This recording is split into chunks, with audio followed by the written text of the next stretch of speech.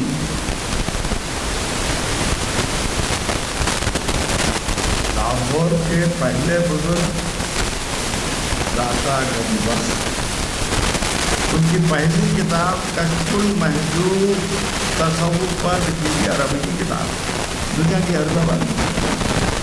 تو وہاں ابراہیم غزنوی نے پہلا خانقاہی نظام جاری کیا.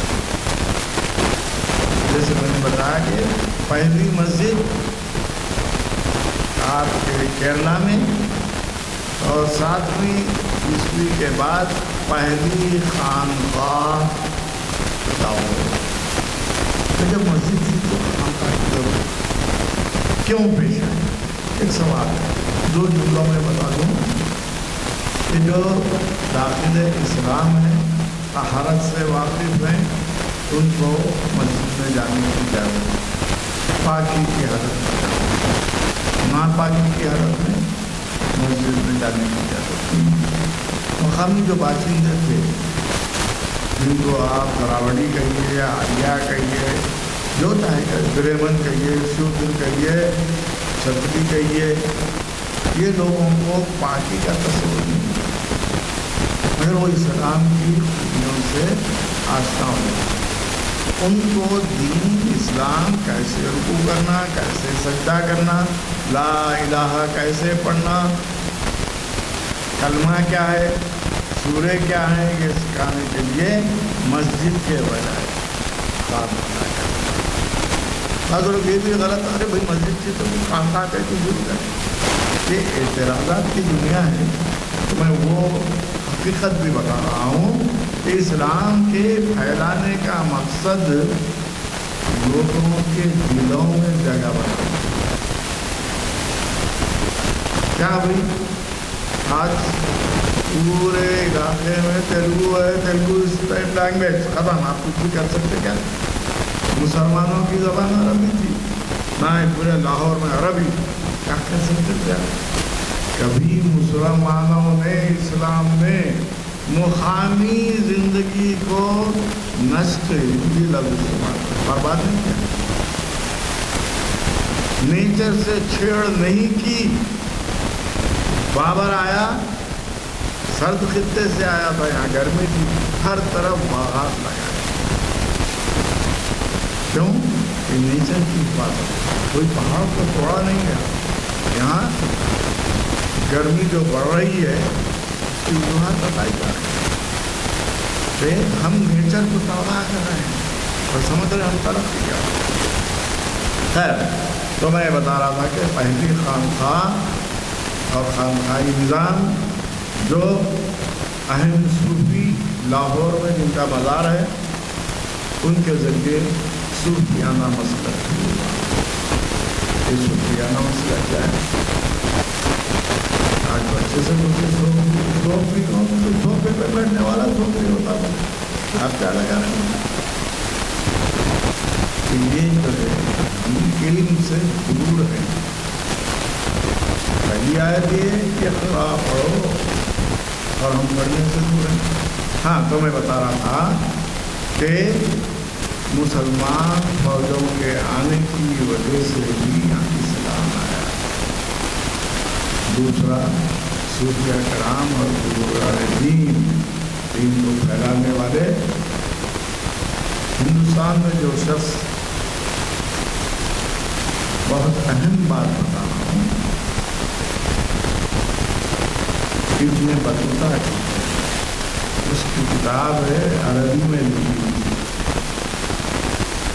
سفر نامہ ابن بطوطہ، وہ جو ہے عرب سے ہوتے پوری دنیا سری لنکا تک گیا، حیدرآباد بھی آتا ہے، اس کو حیدرآباد کا کوئی تصور نہیں تھا۔ اس وقت محمد بن قاسم محمد بن تغلق کی حکمرانی 13ویں سنچری میں حیدرآباد کا نام و نشان بھی نہیں تھا، یہاں سے سری لنکا تک گیا۔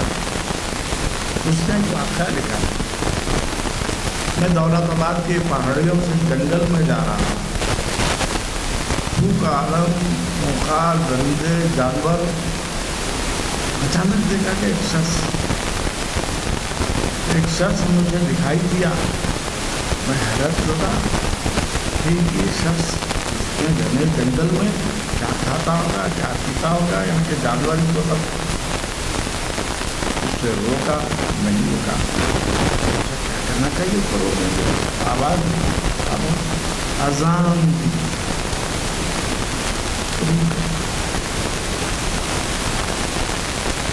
میری زبان عربی، اس کی زبان کیا تھی واللہ عالم۔ واقعات جو ہے لکھے ہیں ابن بطوطہ نے، کون ہے پڑھنے والا؟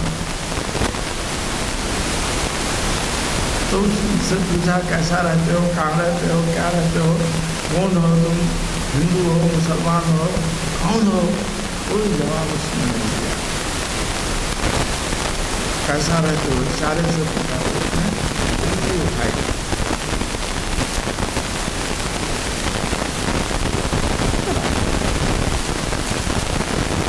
ابن بطوطہ سوچتا رہا کہ یہ کون تھا. بعد میں اس کو خیال آیا. اس نے کلمے کی انگلی اٹھا کر اوپر بتایا ضرور یہ مسلمان. لگائیے کتنی محنتیں تکلیفیں اٹھا کر اسلام کو پھیلائیں گے. یہ صوفیہ کرام ہیں جو عراق سے سفر کرتے ہوئے ہندوستان دولت کی سرزمین میں جائیے. آباد میں دیکھیے جو شہزادے تھے عراق کے اپنا وطن کو صوفیہ کرام کی اسلام کی عملی تبلیغ کو اختیار. غرض اتنا بڑا موضوع ہے. میں تو یہ سمجھتا ہوں کہ میں ایک طفل مکتب معمولی طالب علم کیا احاطہ کر سکوں. مطالعہ جو ہے اس کے چند اہم نکات آپ کے سامنے پیش کرنے کی کوشش کر رہا ہوں. اللہ تعالیٰ سے دعا ہے کہ وہ ہمارے کہنے اور سننے کی طاقت میں اضافہ کرے اور ہم کو عمل کی طرف راغب ہونے کا جذبہ پیدا کر دے. پروفیسر منظور بیدار صاحب نے بہت کم وقت میں کافی اچھی باتیں بتا دی ہیں. اللہ ان کی عمر دعا ہے اللہ ان کی عمر دراز کرے, ان کے علم میں ترقی اور برکت عطا فرمائے اور علم کے لیے اللہ تعالیٰ سب کو صحت و عافیت سے رکھے. انشاءاللہ آئندہ اور ہمیں علم سننے کا موقع ملے. اللہ تعالیٰ ان کی دعا کرتا ہوں. الحمدللہ رب العالمین. اللہم صلی علی سیدنا محمد وعلی آلہ سیدنا محمد وبارک وسلم. ربنا آتنا فی الدنیا حسنۃ وفی الآخرۃ حسنۃ وقنا عذاب النار وادخلنا الجنۃ مع الابرار. یا عزیز یا غفار یا رب العالمین. رب اغفر وارحم وانت خیر الراحمین. اللہم اجرنی من النار اللہم اجرنی من النار. رب اغفر لی رب اغفر لی رب اغفر لی. والحمد للہ رب العالمین.